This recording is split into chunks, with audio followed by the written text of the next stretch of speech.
when you wonder if the leaders are doing the right thing, making the right decisions, and then you're just a soldier. Yeah. How do you stay focused on your job?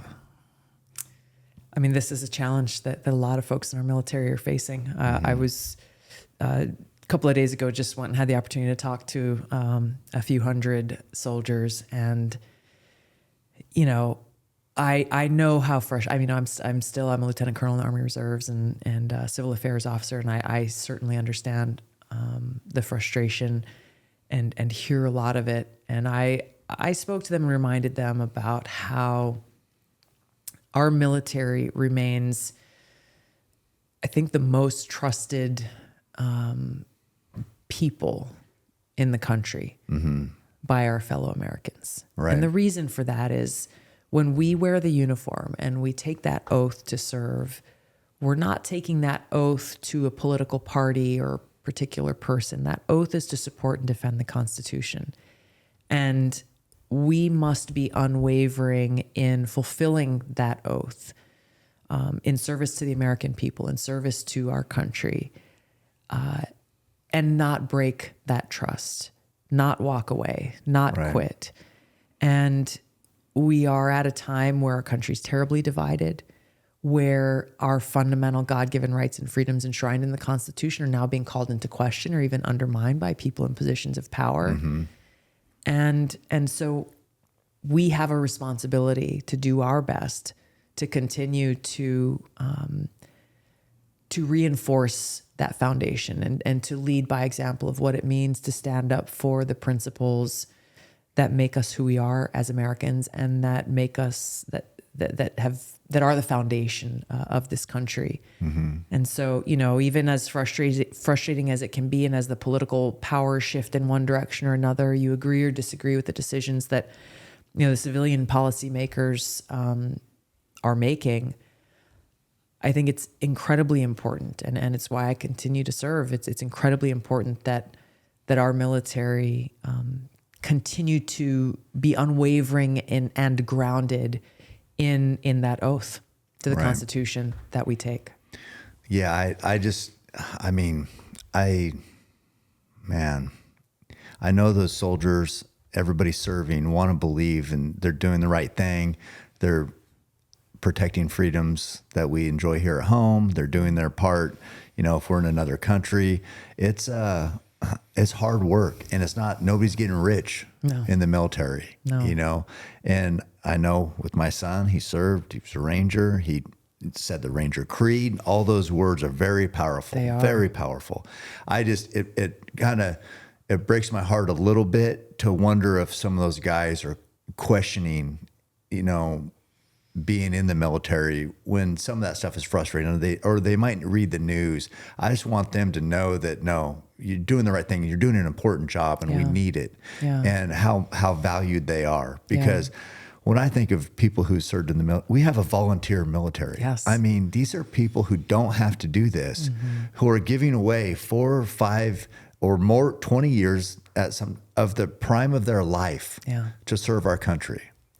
That needs to be respected and celebrated. And I would love if they knew that what they were doing was, yes, it's necessary work, and it's the leaders are making good decisions. Yeah. Every one of us as Americans should want that same thing and should care about that same thing. And therefore elect and select leaders who take that responsibility seriously and who are not bending the knee to the military-industrial complex, and instead who are making those decisions about where and when our men and women deploy in the world or deploy into combat based on, does this mission best serve the interests of the American people, safety, security, and freedom of the American people and of our country? That should be the lens through which they're looking and the context within how they make those decisions. I'm not an isolationist, and I'm not a pacifist. Right. I don't advocate for us burying our head in the sand and thinking, well, if we just don't engage with anybody, then, you know, we won't have any problems. That's not reality. I live in the real world, and I recognize that there are those who seek to do us harm. Mm-hmm. Our military exists to protect that, to protect the American people in our country from them.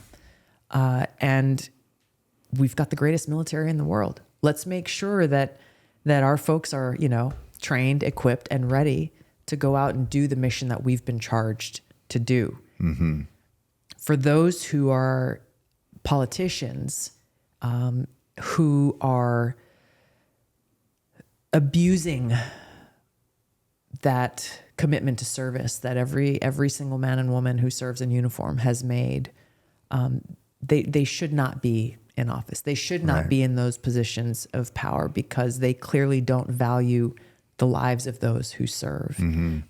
By sending them on missions and going to fight wars that not only don't serve our national interest, but in so many examples actually undermine our own national security and put the American people at greater risk, which our policymakers are doing right now as we speak. Yeah. And I know that the military gets a lot of attention for, they're more diverse and more equality. I think people need to be reminded too, we have some beasts in our military. We are the best in the world. And yeah, you might see the commercials about whatever, or see people like want to take a shot at the military like we're not as powerful as we once were because of whatever. No, there's some badasses, and these guys are studs out there. Mm-hmm. They're great at their job, men and women, but we have the ultimate fighting force for sure in the world. And sometimes we lose sight of that because we see some different things, or media covers things that maybe shine a different light on that. But no, there are some warriors out there. Oh, absolutely. Yeah. No question about it. I think it is important to continue to emphasize that, though. You know, I mean, what is the function and purpose of the military? Yeah. It is to make sure we have the best fighters, the best warriors in the world. And those who raise their hand are committing themselves to that, committing their lives to that. Yeah. I think, I think a lot of kind of the emphasis or maybe focus in these other areas, whether it's on, what they call diversity, equity, inclusion, and what does that really mean, and how does that look? I mean, that's a whole other conversation we can get into. Yeah. But there's a connection between what some would say is kind of the not having their priorities right, as far as some of the leadership of the DoD right now. It's directly connected to the fact that they are really, really struggling in recruiting. Yeah. And, they're like, oh, well, kids are overweight. Yeah. Or they don't want to sign up for a job where they could die. Mm-hmm. Those are symptoms. Those are symptoms of a deeper problem. Those who sign up to serve are doing so ultimately out of a sense of purpose. Yeah. You go and you join the military, and you are signing up to serve a purpose greater than yourself. Yeah. And the deep sense of fulfillment that brings. And unfortunately, it's why a lot of folks who leave the military have a hard time finding their way, because they've gone from that place where you're serving alongside people from all parts of this country, all wearing the same uniform, all serving under that same flag, all serving that same purpose. I think that's that disconnect between like, wait, what are we doing actually? Yeah. I think that has a lot to do with the fact that, hey, you're having a hard time attracting talent to come and serve. There are some deeper problems, I think, that need to be addressed within the Department of Defense, and a lot of introspection to say, what are your priorities? What are you asking people to do? Yeah, exactly. And I mean, I see it where when they are promoting this victim mentality to everybody, if you're a victim, then you're not going to sign up for a purpose greater than yourself, because you've already feel like you've been taken advantage of. And you're going to say, well, what are you doing for me? Right. Rather than saying, how can I serve? And that's, so that's one big part of the recruitment. But you see this message all the time, like our press secretary right now for the White House is talking about all the diversity and inclusion and equity they have, instead of people doing their job, like hitting these markers on, we have more, whatever. I don't even know what the measures Well, it's race and it's gender and it's sexuality and it's all these things. Okay, great. Can we talk about the job? Yeah. What are you focused on? Qualifications. Yeah, doing a good job. Yeah. I don't care what the person looks like or acts like or what sex they are. I want to know, can they do the job? Yeah, exactly. And so it feels like the focus there is kind of impacting downstream, which is our military.